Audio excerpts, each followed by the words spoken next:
Want to redirect your domain to another domain in Hostinger? In this video, I'll show you exactly how to do it quickly and easily. Don't forget to like this video, subscribe to my channel, and share it with others. Open your browser and head over to hostinger.com. Once you're logged in, click on the Websites tab and select Websites list from the menu. Choose the domain you want to work on and click on Dashboard. On the next page, look at the left-hand menu and click on Domains, then select Redirects. You'll see your selected domain displayed under the Redirect section. Make sure the URL option is selected. In the redirect setup, choose HTTPS JUAS from the first drop-down box. In the second box, type in the domain name you want to redirect to.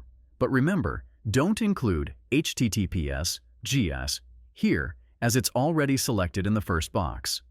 Once everything is filled in, click the Create button. You can also manage your redirects in the list shown below and delete any redirect anytime by clicking on the trash icon. And that's how you can redirect your domain to Hostinger. Like, subscribe, and share if this helped. See you in the next video.